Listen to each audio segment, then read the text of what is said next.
Rotational mechanics को आज complete खत्म करेंगे। आप लोग का एक फाइनल होमवर्क रहेगा। ज्यादातर बच्चे आप लोग एटलीस्ट तैयारी तो कर ही रहे मेंस का, नीट का। प्रीवियस ईयर का किताब खरीद करके रखो। Complete physics, complete maths, complete chemistry खरीद के रखो, तो उसमें प्रीवियस ईयर का क्वेश्चन पहले से मेंशन है, एक बार बना करके चेक कर लो। ज्यादातर प्रीवियस ईयर का क्वेश्चन जो है वो तुमसे बन जाना चाहिए, क्योंकि ये चाप वाला चैप्टर है। इसका क्वेश्चन अगर निकाल सकते हो तो अब जो चैप्टर आने वाला है इसके कंपैरिजन में ढीला है। 11th फिजिक्स में सारा चैप्टर थोड़ी सी रेंज का होता है, अब जो है इस रेंज का कोई चैप्टर नहीं है। बस 12th में घूम फिर के एक चैप्टर आएगा मैग्नेटिक, जो कि इसके रेंज का है, बाकी सब चैप्टर आसान है इसके कंपैरिजन में। तो अपना नोट्स, अपना प्रूफिंग, अपना स्कूल एग्जाम का important question, mains NEET advance का important question, topic theoretical question, उन सबको पकड़ के रखो। ये चैप्टर निकालो। वर्क एनर्जी पावर तो 3 दिन में रिवाइज कर लोगे। जिसका नोट्स क्लियर है वो 3 दिन में रिवाइज हो जाता है। ग्रेविटेशन 3 दिन में हो जाता है, ये थोड़ी 3 दिन में हो जाएगी। इसको साला रिवाइजो करने में 8-10 दिन लगेगा, इसलिए बढ़िया नोट्स रेडी करके रखो। बाकी कुछ और इंपॉर्टेंट क्वेश्चन इस चैप्टर का मैं बताता हूँ, कुछ छोटा छोटा टॉपिक है रोटेशनल मैकेनिक्स का। तो इसमें क्वेश्चन अभी केवी वालों का सेकंड शिफ्ट में आया था और हर साल स्कूल एग्जाम में आता रहता है। एक स्कूल एग्जामिनेशन का इस चैप्टर का एक चैलेंजिंग क्वेश्चन है, थ्योरेटिकल में है, कंसेप्चुअल क्वेश्चन में है। स्कूल एग्जाम का कंसेप्चुअल क्वेश्चन है। बोलो बच्चा लोग, क्या था क्वेश्चन? अंडा वाला। अंडा वाला क्या क्वेश्चन है? एक टेबल है, टेबल पर एक तुम्हारे पास एक बॉइल्ड अंडा है, बॉइल्ड एग, और एक रॉ एग है, ठीक है। एक boiled egg, school exam conceptual question है, स्कूल मेंस नीट छोड़ो, कंसेप्चुअल क्वेश्चन है। एक बॉइल्ड अंडा है और एक रॉ अंडा है, ठीक है। उस बॉइल्ड अंडा को पहले गर्म करना है, मतलब बॉइल करने के तो गर्म करोगे ना, फिर उसको ठंडा कर लेना, नहीं तो इसका कोई मतलब ही नहीं है। कौन सा बॉइल है कौन सा रॉ है छू के बता दोगे ये बॉइल हो गया, बात खत्म। फिर तो साइंस का डैश डैश एक कर दोगे, है ना। पहले बॉइल करो, फिर उसको ठंडा हो जाने दो, और फिर बोला गया है कि एक टेबल है, टेबल पर तुमको अंडा घुमाना है, बॉइल अंडा और रॉ अंडा दोनों को घुमाना है, और घुमा करके बताना है, सिर्फ घुमा करके बताना है कि इसमें कौन सा बॉइल अंडा है, कौन सा जो है वो रॉ एग है, वो बताना है। क्वेश्चन समझ में नहीं आया? ठीक है, चलो भाई बताओ। क्वेश्चन है, एक बॉइल अंडा है, एक रॉ एग है। बॉइल अंडा उसको गर्म कर लिए, फिर गर्म करके फिर उसको ठंडा भी कर लेना है, और ये रॉ एग है। टेबल है, टेबल में सिर्फ गोल घुमाना है, सिर्फ घुमा करके ही बताना है कि कौन सा बॉइल अंडा है और कौन सा रॉ अंडा है। वो कौन ज्यादा देर तक घूमता है, वही क्वेश्चन का उल्टा। मतलब मैं पूछ रहा हूँ, बताना है कौन सा बॉइल है कौन सा रॉ है। स्कूल एग्जाम में पूछा जाता था कौन ज्यादा देर तक घूमेगा, सब एक ही क्वेश्चन है। बताओ क्या इसमें कॉन्सेप्ट इन्वॉल्व है, क्या होगा। क्वेश्चन समझ में आ गया ना? बॉइल अंडा है, रॉ अंडा है, सिर्फ घुमाना, तुमको उससे ज्यादा कुछ नहीं करना है, और तुमको बताना है कि कौन सा बॉइल अंडा है और कौन सा रॉ एग है। कैसे पता लगाएंगे, कैसे होगा, ठीक है। तो चेकर, जैसे मैं इन्विजिलेटर हूँ, मतलब मैं टीचर हूँ, तो मेरे को तो मालूम ही है कौन सा है ना। तुमको बताना है, मतलब मैं लेके आया टेबल में बॉइल अंडा, रॉ अंडा, बॉइल अंडा वाले को ठंडा कर लेने, तो तुम छू के बता दोगे। चीटर तो तुम लोग बचपन से ही हो, इसको कॉमन सेंस भी बोलते हैं, वैसे चीटिंग का जरूरत नहीं। लेकिन क्या ठंडा हो जाना है, उसके बाद तुमको बुलाया जाएगा, बताना कौन सा इसमें बॉइल अंडा, कौन सा इसमें रॉ एग है। कैसे पता लगाओगे? हाउ? Moment of inertia. क्या मतलब कॉन्सेप्ट तो बताओ। ऐसे थोड़ी मोमेंट ऑफ इनर्शिया, थोड़ी मोमेंट ऑफ मतलब पहले तो बताना ही, कैसे पता लगाओगे, उसके बाद उसका आंसर दोगे कि इसमें साइंस का ये कॉन्सेप्ट इन्वॉल्व था। पहले होगा क्या वो बताना है, बताओ। क्या घर से करके आगे बताएंगे? फोड़ के देखेंगे। वेरी गुड, ताली बजाओ उसके लिए। नहीं ये सब नहीं, बताओ जल्दी। नहीं वो सब अरे कवर आसानी, ये सब साइंस का आंसर नहीं। आसानी हो जाए, फोड़ के देख ले, साइंस का आंसर बताना है। रोटेशनल मैकेनिक्स पढ़ रहे हो, थोड़ा सा वो रेडियस बढ़ जाएगा, तो उसके हिसाब से अगर ज्यादा देर तक देखो, तो जब दोनों अंडा को घुमाओगे, जब टेबल पर दोनों अंडा को घुमाओगे तो क्या लगता है। अगर नहीं कभी किया तो करके देखना, कभी करके देखना ऐसे। अभी तो मेरे को तो आंसर ही बताना है, तो ज्यादा देरी तक कौन घूमेगा? बॉइल ज्यादा देर तक घूमेगा, ये ज्यादा देर तक घूमेगा, ये ज्यादा देर तक घूमेगा। घूमेगा लिखने मेरे को आ नहीं रहा, हिंदी में बहुत साल हो गए, क्या छूमेगा लिखा। ज्यादा देर तक रोटेट करेगा, ज्यादा देर तक रोटेट करेगा। क्यों? कारण बताना है, कारण बताना है।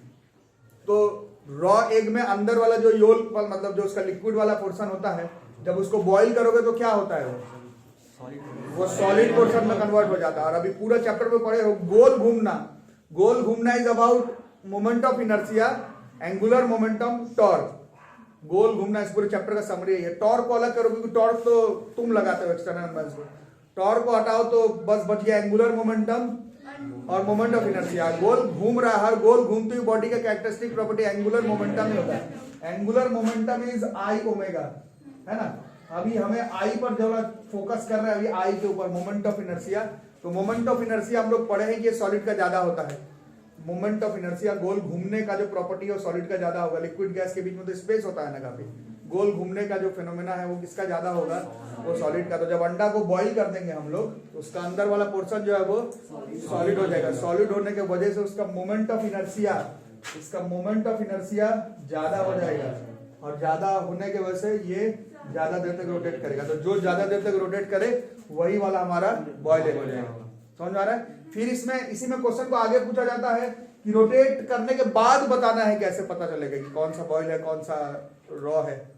तो उसमें तरीका है कि जैसे दोनों रोटेट कर रहा है, दोनों को अब रोकना है उंगली लगा करके। जैसे रोकोगे तो ये बॉयल वाला जल्दी रुक जाएगा, बॉयल वाला जो एग है वो जल्दी इंस्टेंट रुकेगा,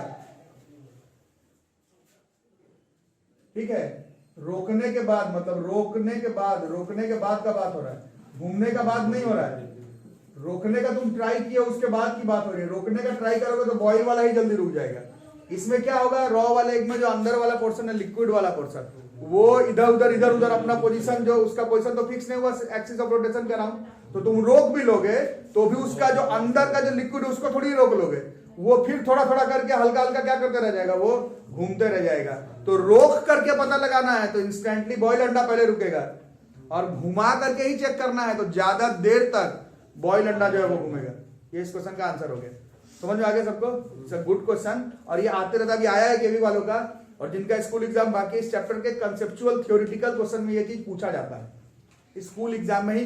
नीट मेंस पे जनरली ये सब नहीं पूछा जाएगा क्योंकि फिर इसमें बहुत सारा इफ एंड बट वाली बात निकल जाएगी। फिर एंट्रेंस एग्जामिनेशन के हिसाब से फिर इसमें बहुत सारा इफ एंड बट हो जाएगा फिर।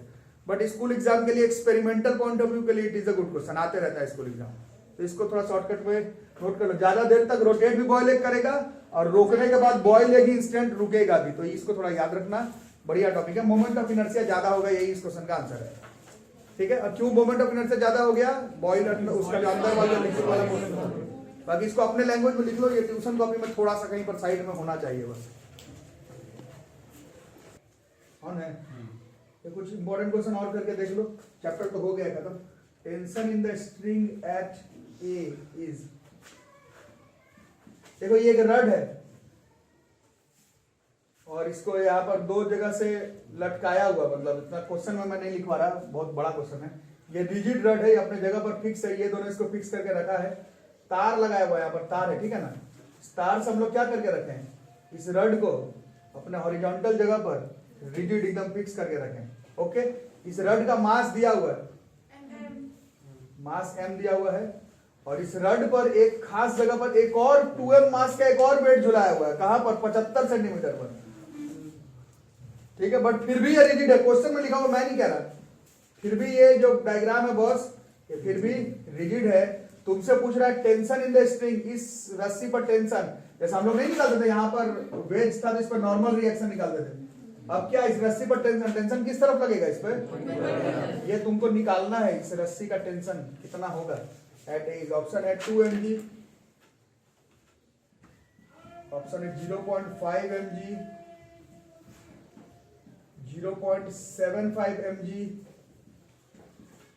1 mg। बना लोगे? एक बार ट्राई करके देख लो जरा।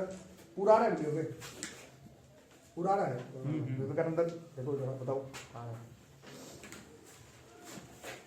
मेरे वाले नोट्स कॉपी से सारा क्वेश्चन बनाते हो तो मेंस एडवांस नीट का एग्जाम निकल करके आगे भाग जाओगे। नहीं बना रहे हो, नेट से क्वेश्चन खोज के बना रहे हो तो फिर भगवान ही बचाए, फिर तुमको कोई फायदा नहीं होगी। 1 mg आंसर देखते हैं हम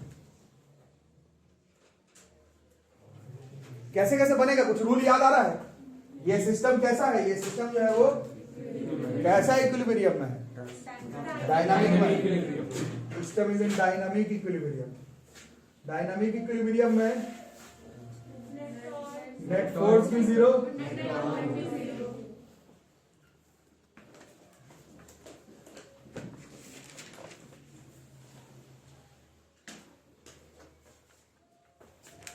ओके। और एक ही वेरिएबल है तो ज्यादा माथापच्ची नहीं करते, डायरेक्ट निकालने का ट्राई करते हैं। नहीं, कैसे कैसे होगा, याद होगा आप लोगों को, ये इसका पूरे का मास कितना है, तो इसका वेट कितना होगा, कहां पर लगेगा, यहाँ पर सेंटर पर, ये भूल मत जाना। हो गया ना। अब वेरिएबल लगता है एक ही है तो एक ही बार में आ जाएगा। समेशन टॉर्क जीरो किस पॉइंट पर लगाते हैं, ए पर लगाने पर, तो ए का कभी निकलेगा ही नहीं, ए का ही पूछा हुआ है, बी पर लगाएंगे। ए पर भी लगा सकते हो बट फायदा क्या होगा, ए का ही निकालना। ये ए पॉइंट पर ये जो ये रस्सी है, ये क्या लगाएगा, ये फोर्स तो लगाएगा लेकिन टॉर्क लगाएगा नहीं, तो तुम निकालोगे क्या फिर। इधर बी पर लगाओ, बी पर बता थोड़ा सा कौन कौन लगा रहा है, क्या क्या लगा रहा है बताओ। ये वाला, ये क्लॉकवाइज है कि एंटी क्लॉकवाइज है, क्लॉकवाइज मतलब ऐसे ऐसे करते हैं, क्लॉकवाइज बराबर एंटी क्लॉकवाइज वैसे कर लेते हैं। ये वाला क्लॉकवाइज हुआ, ये क्लॉकवाइज, ये वाला एंटी क्लॉकवाइज, और ये वाला भी लगाएगा ना, ये वाला भी कैसा, बस इसी से हो जाएगा। ठीक है, इसका TA इंटू 2 कैसे, 1 मीटर का इंटू 1 या 100 सेंटीमीटर यू कैन टेक,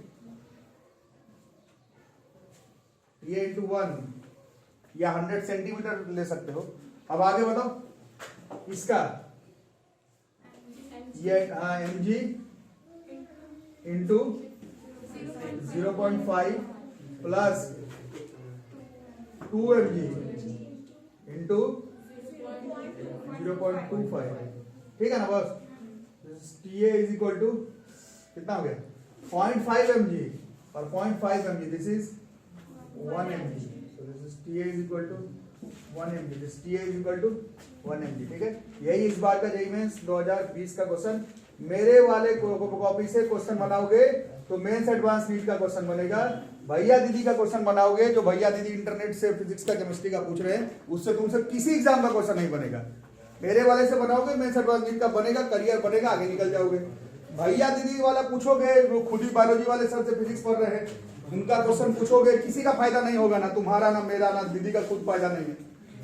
मेरे वाले से बना रहे हो, आराम से मेंस एडवांस नीट का क्वेश्चन बनेगा, करियर बनेगा, आगे निकल जाओगे। फिर तुमको 11 12 का फिजिक्स मैथ्स केमिस्ट्री का कहीं काम भी नहीं पड़ने वाला है। ये तुमको केवल पढ़ना ही उतना है जिससे तुम्हारा एग्जाम निकल जाए। एग्जाम निकलेगा अपना इंजीनियरिंग में, मेडिकल में अलग चीज पढ़ना, ये सब का थोड़ी ही काम है। ऊपर मेंशन करो मेंस 2020 का क्वेश्चन, इसी रेंज का क्वेश्चन तुमसे पूछा जाएगा। ऐसा बताएगा ना क्लास में, इससे काफी बड़ा बड़ा क्वेश्चन किए हैं, उससे आसान आएगा। मेरा केवल कॉपी का क्वेश्चन याद करो। आपसे पहले भी बहुत सारे भैया दीदी लोग मेंस एडवांस और एनडीए के एग्जाम ट्यूशन रूम में से, इसी छोटा सा ट्यूशन रूम में पहले भी निकाल रहे हैं ना। नेट वाले से किसी से कोई एग्जाम नहीं निकला, वो लोग अभी भी नेट ही पर हैं अभी। ठीक है, पीछे से देख के बनाओ, नहीं बनेगा तो पीछे से देख करके बनाओ।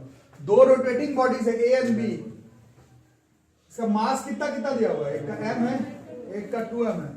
मोमेंट ऑफ इनर्शिया दिया हुआ है IA IB, और पहले से मेंशन है कि IB IA से ज्यादा है, क्वेश्चन में लिखा हुआ है।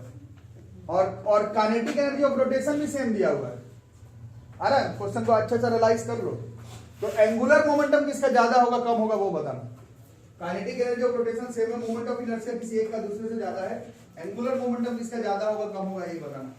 करके देखो, बताओ जल्दी से। अपना पीछे का फॉर्मूला भी देख सकते हो और सब याद है तो बता भी सकते हो। मैं भी थोड़ा लिखता हूं।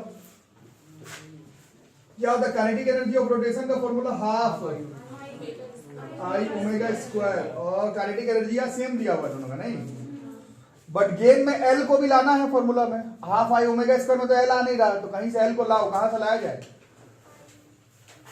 ऐसे था ना, एंगुलर मोमेंटम एल बराबर आई ओमेगा था, तो ओमेगा के जगह पर कुछ ले आते हैं। हाँ एल स्क्वायर सबको आ रहा है, जो नहीं पढ़ाई किया उसको नहीं आ रहा होगा, बाकी लोग आ रहा होगा। इतना ही पढ़ा हो, पागल थोड़ी हो जाएगा। एल स्क्वायर बाई 2i, बस अब इसी में से बनाओ। दोनों का क्या सेम था, काइनेटिक एनर्जी सेम था, अकॉर्डिंग टू क्वेश्चन सेम दिया हुआ काइनेटिक एनर्जी, मतलब काइनेटिक एनर्जी सेम है दोनों का। मतलब एल ए का स्क्वायर बाय 2IA बराबर एल बी का स्क्वायर बाय 2IB। क्वेश्चन में लिखा हुआ दोनों का काइनेटिक एनर्जी सेम है, मैं नहीं बोल रहा। अब आगे का हिसाब किताब तुम लोग लगाओ। 2 कट जाता, स्क्वायर मतलब ऐसे हो जाता L A by L B. वाह क्या जमाई दिया है, इतना बड़ा जमाई, वाह। IA बाई IB, मरी क्यों नहीं है इतना बड़ा जमाई। चलो अब इसमें IB IA से बड़ा है बच्चों, अब इसमें बताओ, तुम लोग खुद बताओ क्या होगा। ये बड़ा है इससे, तो इसमें कौन बड़ा हो जाएगा?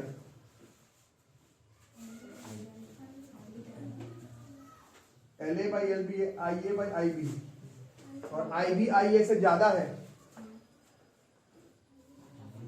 तो इसमें कौन ज्यादा हो जाएगा? LB ज्यादा हो जाएगा।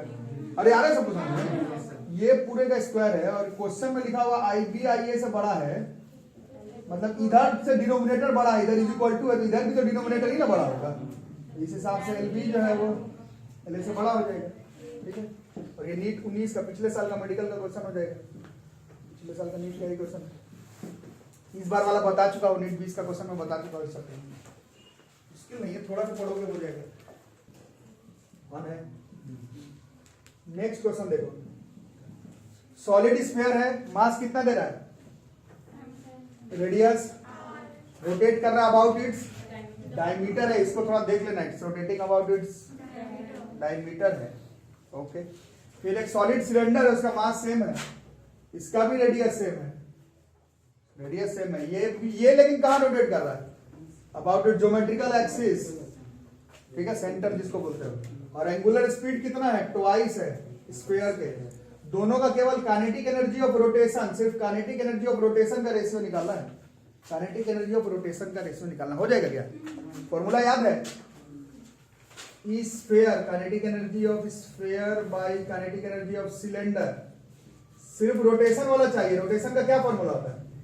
हाफ आई एस का लेंगे और ओमेगा एस का अलग अलग है, सिलेंडर का लेंगे, इसका लेंगे, ठीक है। अब बताओ स्फीयर का कितना होता है मोमेंट ऑफ एनर्जी? 2/5 mr²।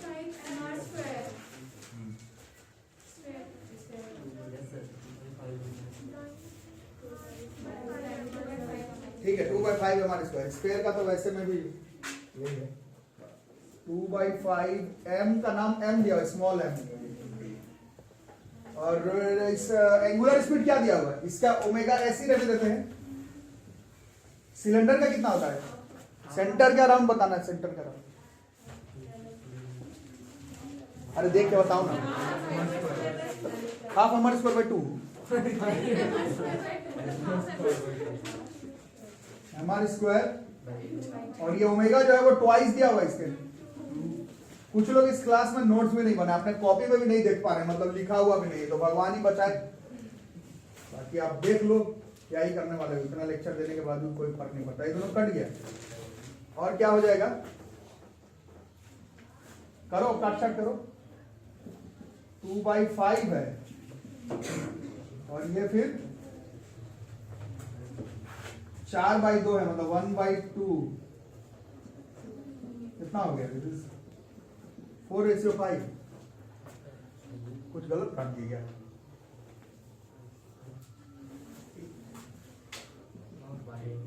2/5/1/2, 2/5। हाँ गलत पड़ा, नीचे 1/2 ऊपर 2 होगा ना, यही गलती कर। ये तो 2 का स्क्वायर 4/2, तो 2 ऊपर रह जाएगा ना, 2 ओमेगा स्क्वायर, ये हो जाएगा। अब बताओ 2 है, ये कितना होगा? 2/5 × 1/2, 1/5 हो गया, 1/5। 18, मतलब नीट 18 का है।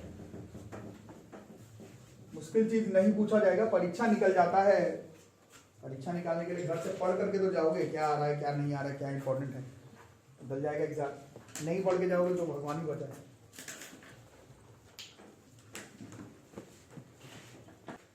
लास्ट टॉपिक इसमें देखते हैं, this is motion of a cylinder without slipping on an inclined plane. Important topic अलग से मेंशन कर लो।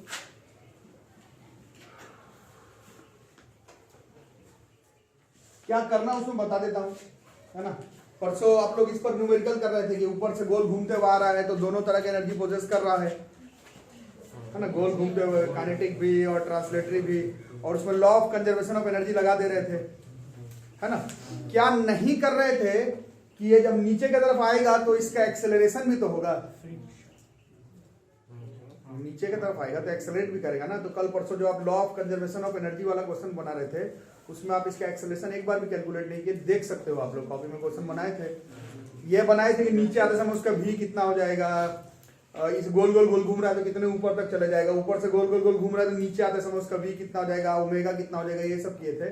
बट नीचे जब आ रहा है, ऊपर तो रेस्ट में था, गोल घूमते हुए नीचे की तरफ आ रहा है, दो तरह का काइनेटिक एनर्जी पोजेस कर रहा है, सब ठीक है, बट एक्सेलरेट भी तो कर रहा है। वो एक्सेलरेशन आप नहीं निकाले किसी क्वेश्चन में, आप चेक कर सकते हैं, वही एक्सेलरेशन अभी इसमें निकालना है। इसका प्रूफिंग स्कूल एग्जाम में आएगा। फॉर्मूला याद रहा तो आप लोग जेईई मेंस में, एडवांस में, नीट के क्वेश्चंस में इस तरह के वाले में एक्सेलरेशन का क्वेश्चन पूछा जाता है। डेरिवेशन में करवा रहा हूँ, फॉर्मूला याद रहेगा तो सीधा क्वेश्चन भी बन जाएगा। ओके, ठीक है। तो डेरिवेशन इसका थोड़ा सा कठिन है, वो अभी करता हूँ। ये डायग्राम में एक सिलेंडर है, ये गोल घूमते हुए किस तरफ आ रहा है, नीचे की तरफ, एंगल है थीटा। बाकी जो चीज हम लोगों को मालूम है, जो चीज हम लोग को आता है, पहले वो सब कर लेते हैं। क्या क्या आता है, इसका मास अगर m है तो इसका वेट नीचे की तरफ, है ना। और नॉर्मल रिएक्शन, है ना, ये एंगल रिजॉल्व कर देंगे, बिल्कुल करो। एंगल एरो के साथ वाला और एंगल एरो के सामने वाला,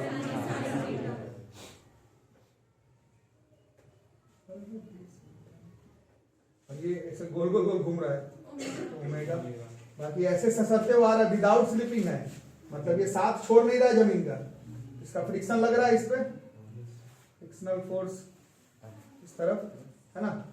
और इसका रेडियस को कुछ मान लेते हैं r, और ये इसका नॉर्मल रिएक्शन को r डैश मान लेते हैं, और जो कि mg cos थीटा ही होगा, है ना।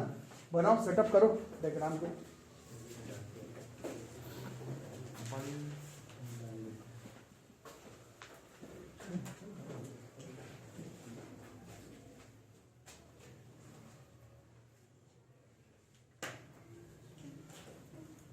क्या हुआ, क्या परेशानी हो?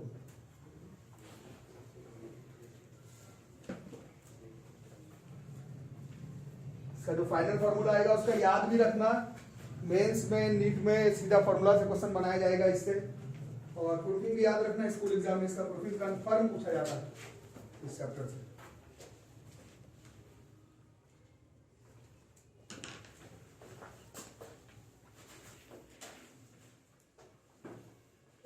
वो नहीं था, acceleration of a body down a rough inclined plane, A G sin theta minus mu K cos theta.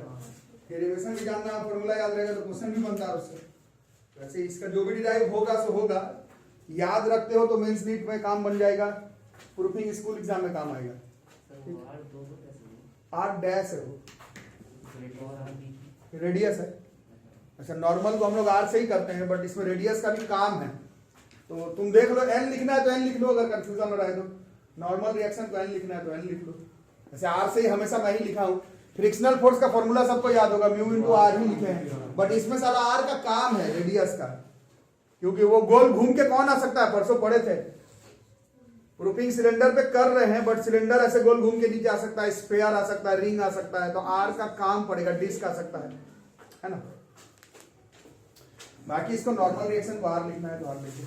ठीक है, ये नीचे की तरफ आ रहा है, ओमेगा से गोल गोल घूमते हुए आगे की तरफ बढ़ते हुए आ रहा है, तो इसका एक्सेलरेशन, लीनियर एक्सेलरेशन ऐसे आगे की तरफ होगा, एंगुलर एक्सेलरेशन ऐसे गोल घूमते हुए होगा। मेरे को अभी लीनियर एक्सेलरेशन निकालना है। उसके लिए जो लोग आप बोल दोगे नहीं मेरा एनएलएम नहीं पढ़ा हुआ, तो नहीं पढ़ा तो बैठो, एनएलएम नहीं पढ़ा हुआ तो कहां से रोटेशनल पढ़ लोगे। बाकी जो लोग पढ़े हैं, ये नीचे आ रहा है तो इस पर अगर देखोगे इस ऑब्जेक्ट पर, तो इसमें दो तरह का फोर्स लग रहा है। कौन कौन सा? आगे की तरफ और इसको रोकते हुए पीछे की तरफ, लेकिन ये इधर की तरफ गिर रहा है, मतलब कौन ज्यादा होगा? सब पढ़ाया हूं पहले, नहीं पढ़ो तो पढ़ो। mg sin थीटा ज्यादा है, किससे? फ्रिक्शनल। और फोर्स से फोर्स घटाओगे तो फोर्स आता है, होगा। फ्रिक्शनल फोर्स का दुनिया में, यूनिवर्स में एक ही फॉर्मूला है, म्यू इनटू इसका normal reaction mg cos theta.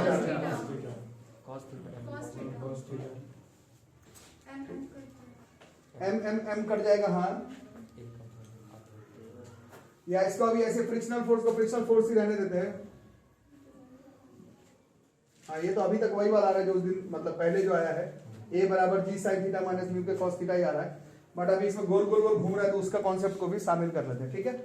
अब थोड़ा सा टॉर्क लगाते हैं, इसमें ऐसे गोल गोल गोल घूम रहा है तो टॉर्क लग रहा है ना, about an axis of rotation. Torque का क्या क्या फॉर्मूला पढ़े हैं? 2 फॉर्मूला पढ़े हैं, बोलो क्या क्या। तो बताओ इसमें, देखो एक ही फोर्स है, ये देखो ये फोर्स है, ये perpendicular distance, this force into perpendicular distance, this force into perpendicular, this force into perpendicular, this force, this is perpendicular distance from axis of rotation. आ रहा है समझ? तो this is force into perpendicular distance from axis of rotation. और क्या formula था torque का? I alpha. तो आई आएगा मोमेंट ऑफ इनर्शिया जो भी है, और अल्फा। अरे समझ? तो फिर टॉर्क बराबर force into perpendicular distance from axis of rotation, और आई अल्फा हो गया। दोनों को साथ में रख लेते हैं तो क्या हो जाएगा फिर? F R is equal to I. Alpha बराबर हम लोग पढ़े हैं क्या होता है? बी बराबर आर ओमेगा, ए बराबर आर अल्फा, अल्फा बराबर, थोड़ा मैनेज कर लो, अल्फा की जगह पर ए बाई आर। तो इससे एफ बराबर कितना हो गया? This is I A by, और इस इक्वेशन में फंसे हुए तो यहां चले आते हैं, therefore इक्वेशन 1 becomes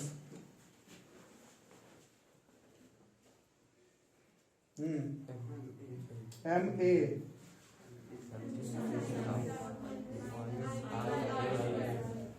आई, मेरे को निकालना था एक्सेलरेशन, तो ए बराबर कितना हो गया? ए बराबर बोलो,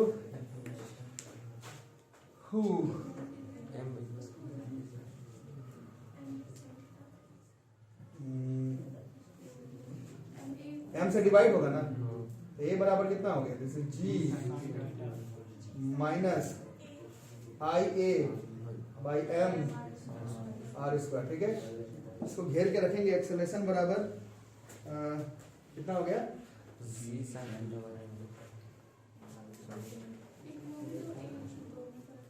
वो दोनों तरफ ए था। अच्छा, ऐसे लिख के फायदा नहीं, ऐसे लिख के फायदा नहीं, ए को एक तरफ कर दो, इसी को इधर कर दो, ए कॉमन मान लो, इसको इधर कर देंगे तो बताओ कितना होगा?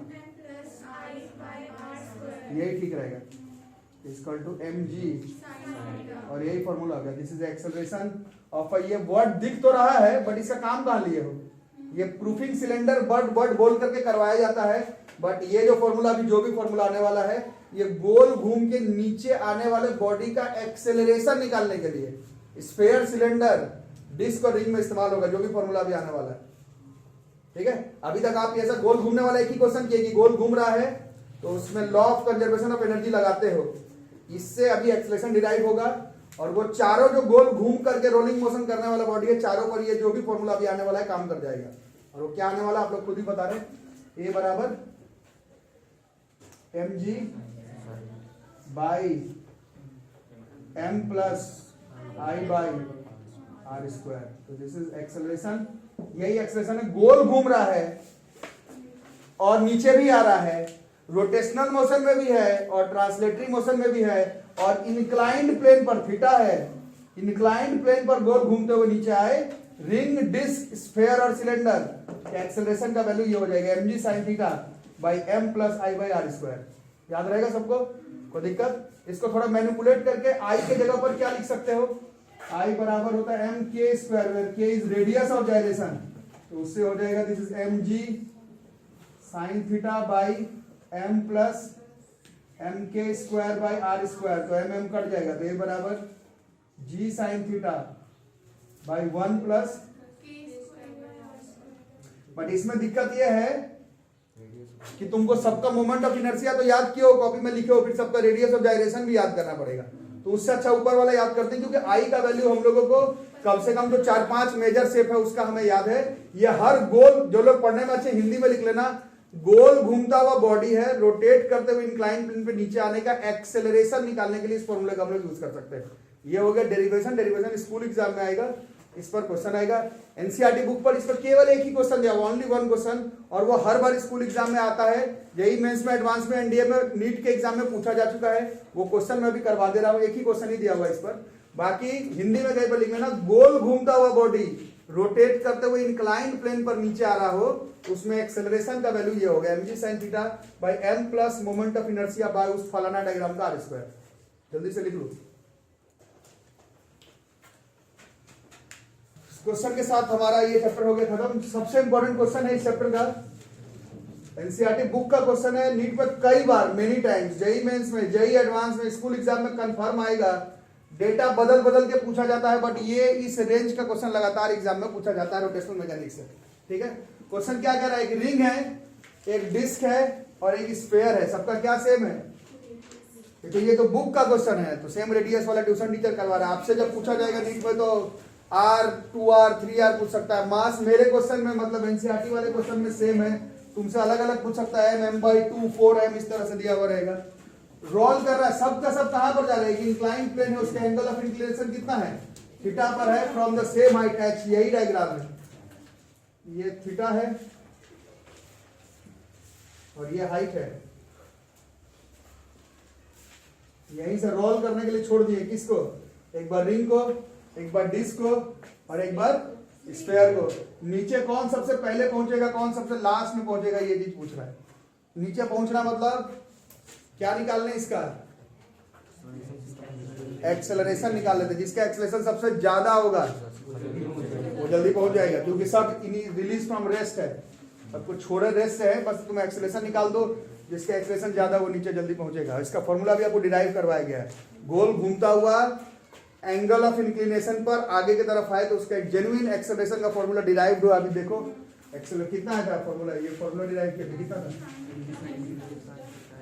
mg वाला बताओगे, चलो mg वाला बताओ, mg sin थीटा, तो सबका मास मान लो दिया है उतना सेम है, तो तुम m मान लो, mg by m plus i by, एक एक करके बताओ। पहला नंबर किसका बताओगे, जो पहले जो है उसी का निकालना पड़ेगा, रिंग का। अरे यार बात करने का तो कोई फायदा है नहीं, फिर इतना दिन पढ़ के बातें करके घर चले गए, कोई फायदा नहीं हुआ। mg sin theta by m plus i कितना था रिंग का, mr स्क्वायर, नीचे वाला भी तो कितना हो गया, mg sin theta by 2m कितना हो गया, mg sin theta by 2m, g sin theta by 2 मतलब 0.5 g sin थीटा हो गया। ठीक है, उसके ये रिंग का हो गया। इसके बाद डिस्क का एकदम कंफर्म है एग्जाम में। चलो अब बताओ फिर से, mg sin थीटा तो ठीक है, m भी ठीक है, i कितना हो जाता है डिस्क का बाई 2 और नीचे वाला r स्क्वायर, अब कितना हो गया, mg sin theta by 3m, ये कट गया 2/3 हो गया, 0.66 या 67 g sin थीटा, चलेगा ना बच्चों। अच्छा चलो out and out mains NEET advance का तैयारी करते हैं, फॉर्मूला क्या ये वाला भी याद करके जाता है, डिस्क का होगा तो यही लगा देते हैं, रिंग का होगा, बट वो एकदम स्पेशलिस्ट, तो 2-2 3-3 साल ड्रॉप करने पर इतना एक एक फॉर्मूला उतना बाद में जाके याद होता है। अभी आपको सिर्फ ये भी याद रह जाए, mg sin theta by m plus i by r square, derive भी कर लेना सेंटर पर, उतना सबका याद करके थोड़ा मुश्किल हो, टीचर को याद नहीं होता, तुम्हें क्या याद होगा, है ना, बट ये फॉर्मूला जरूर याद रखना। बाकी किसका बच रहा है बता दो, चैप्टर की कहानी खत्म, mg बाई m तक तो ठीक है, यहाँ पर 2/5 mr स्क्वायर है बाई r स्क्वायर, अब कितना हो गया, mg sin थीटा बाई 5 ऊपर चला जाएगा ना, मतलब 5/7 m, ये कट गया, 5/7 इज 0.7 से थोड़ा ज्यादा, 0.71 g sin थीटा। किसका एक्सेलरेशन सबसे ज्यादा है, इसका एक्सेलरेशन सबसे ज्यादा है, उसके बाद इसका एक्सेलरेशन है, उसके बाद इसका, तो सबसे पहले कौन पहुंच जाएगा, सबसे पहले पहुंच जाएगा स्फीयर और सबसे लास्ट में पहुंचेगा रिंग। तो ये आपका बुक का क्वेश्चन है और इसी में मैनिपुलेट कर करके क्वेश्चन पूछा जाएगा आपसे, जेईई में, मेंस में, नीट में, एडवांस में, स्कूल में। मास सेम था तो तुमसे m 2m 3m पूछ ले, रेडियस r/2 2r पूछ ले, और एक चौथा डायग्राम नहीं कंसीडर किया ना जो गोल घूम सकता है, सिलेंडर ही नहीं कंसीडर किया, जबकि प्रूफिंग सिलेंडर का ही था, तो आपसे एग्जाम में सिलेंडर हो सकता है पूछ ले, तो ध्यान रखना। गोल घूमता हुआ आगे भी आ रहा है तो उस पर law of conservation of energy वाला तो लगाए थे परसों, ये किस एक्सेलरेशन से गोल घूमते आ रहा है उसका फॉर्मूला है, तो ध्यान में रखना। 17 लेक्चर लग गया रोटेशनल मैकेनिक्स में, ध्यान से इस चैप्टर को पकड़ करके चलना, बहुत ही जेन्युइन चैप्टर है।